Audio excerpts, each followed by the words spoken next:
Hey guys, today I'm going to do a sour experiment, or continuation on my sour experiment. I'm going to take the oxidized sour beer that I've had, made from Cascade Creek dregs about 2 years ago. I think it was Cascade Creek 2010.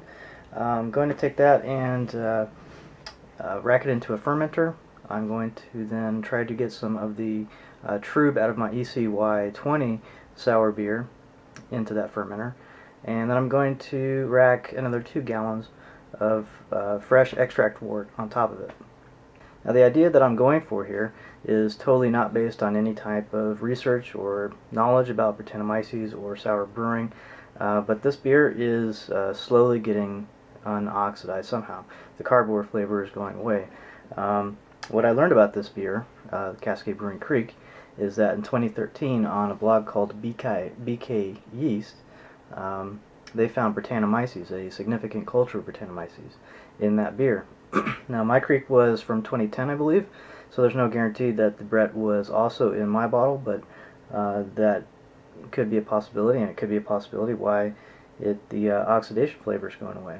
I don't know. So this could be a totally dumb experiment, and I might be throwing away some dry malt extract, or maybe I'll salvage the beer and not have to dump it out. So here we go. So the recipe is very simple. It's just 3 pounds of Briess dry malt light extract, a pound of Bavarian wheat dry malt extract, no hops. I'm going to use a quarter of a teaspoon of yeast nutrient and a little bit of defoamer from 5 Star. Mix it in our dry malt extract, getting it up to a boil. Nothing special here, just regular extract beer. Now we've got it up to a boil, nice rolling boil. Also note, we didn't put any maltodextrin in.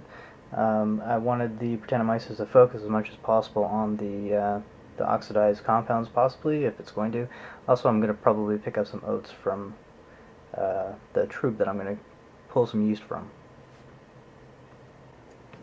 Since I did not have another fermenter to rack my ECY20 lambic into, it's about a month and a half old, I was just using the method of siphoning off the yeast trub to use in this this oxidized beer with new wort.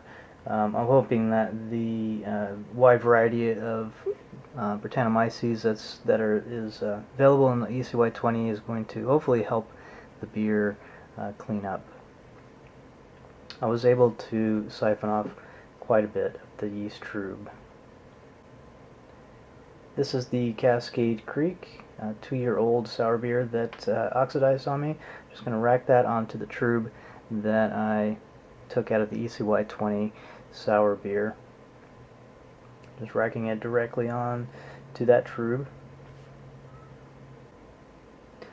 So at this point I'm just going to pour in 2 gallons of the wort that I just made. It's about a 1060 wort.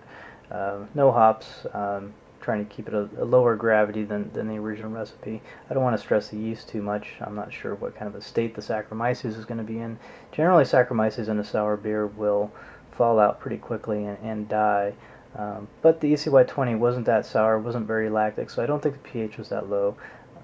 I didn't take a pH reading, but it should be fine. Also going to fill the fermenter up to the neck as much as possible. You want as little headspace as possible in there to reduce the oxygen exposure or air exposure later on down the road. And going with that same concept of filling up to the neck of the bottle, the better bottle, pouring in a little bit more of that wort into my ECY20 lambic. It's no longer an all-grain beer, but that's okay. I don't think it'll affect it too much, but the main thing is I want to get that headspace as low as possible. Again, because you don't want the surface area to be too large. Here's a short clip of the trub that I left behind in the 2-year-old oxidized sour beer. It was very brown. After about 2 days, I didn't get any fermentation, I didn't get any airlock activity, so I added some Saccharomyces US05. About a day after that, it started bubbling slowly, getting a slow fermentation, and the fermentation stopped after about 3 days. So it's about a week later now. The beer fermented out. I'm probably not going to take a tasting though for another 6 months. We'll see what happens. There's probably not much of a chance that the oxidation is going to be cleaned up. From all I could tell from forums like Babelbelt, which is a sour beer forum more geared towards experienced sour beer brewers, there aren't any studies or anything like that that support that Brettanomyces will clean up any oxidized compounds. So my chances are probably pretty slim that this is going to fix the beer. However, I thought it was worth a shot because I had that extra fermenter sitting around, not doing anything with it.